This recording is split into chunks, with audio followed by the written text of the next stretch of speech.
আসসালামু আলাইকুম।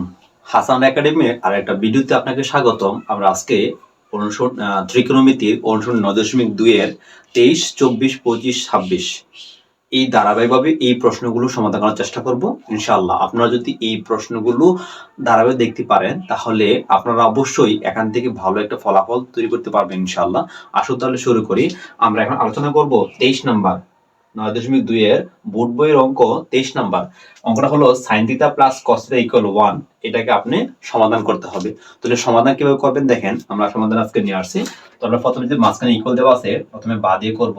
তাহলে আমরা sin θ প্লাস cos θ এটাকে আমরা এই উভয় পক্ষে বর্গ করব। তাহলে এখানে ইকুয়াল এবং এখানে লিখে নেব বর্গ করে। আমরা একটা নোট দিয়ে নেব এটাকে বর্গ করে।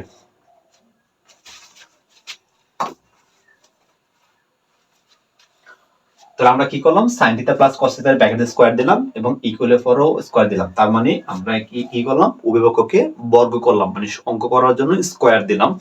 এবার আমরা আসেন, আমরা অবশ্য জানি আমরা এটারে এ ধরবো, এটারে বি ধরবো। তাহলে আমরা যদি সূত্র না পারি বর্গের সূত্রটা, তাহলে আমরা কিভাবে করবো দেখেন, এই স্কয়ারটা sin এ পায়, তার মানে হবে sin স্কয়ার। sin স্কয়ার আবার এই স্কয়ারটা কে পায়, cos এ পায়। আপনি একটু ফাঁক দিয়ে লিখবেন cos স্কয়ার। তারপর দেখেন এই যে প্লাসটা, এই প্লাসটা সাইনও পায় আবার প্লাসটা কসও পায়।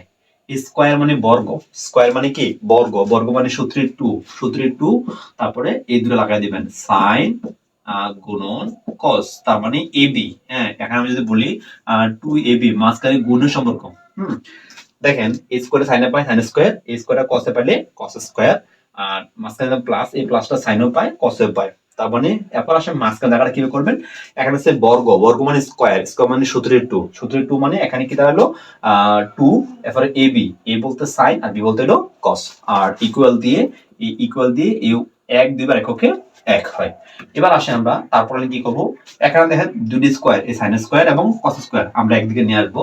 তো আমরা লিখবো সাইন স্কয়ার প্লাস, এটা প্লাসের কস square, sine square plus cos square, এই দুটো স্কয়ার এক লগে নিয়ে আসলাম। নিয়ে আসার পরে আর কি থাকে, 2 sin cos। আমরা লিখবো 2 sin থিটা গুণন cos থিটা ইকুয়াল হলো কি 1।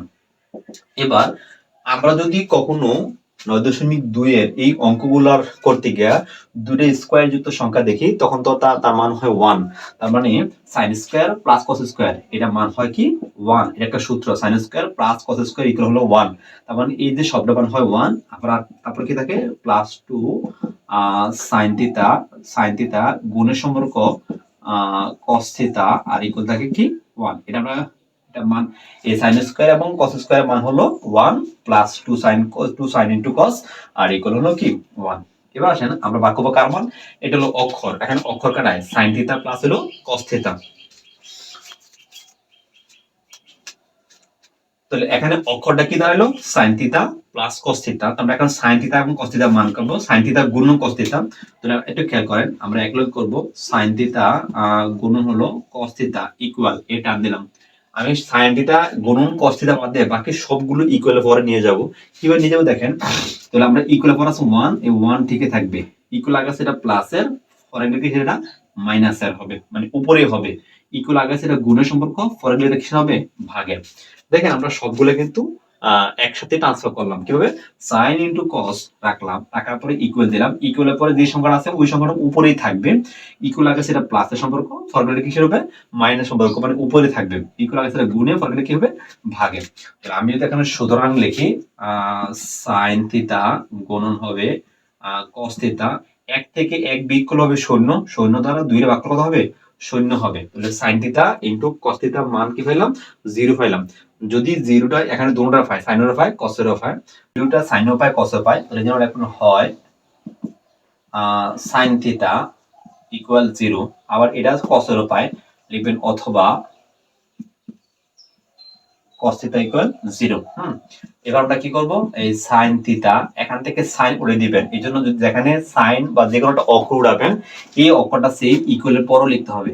তাহলে sin কত ডিগ্রি মান 0, sin হলো 0 ডিগ্রি মান 0, এই সাইনে সাইনে কাটা আর কি রইলো থিটা ইকুয়াল 0।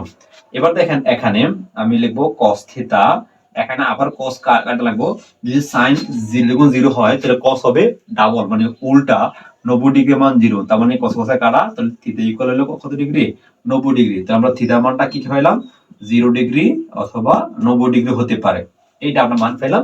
23 নম্বর অঙ্কটার সমাধান। আশা করি অঙ্কটা আপনারা বুঝতে পেরেছেন।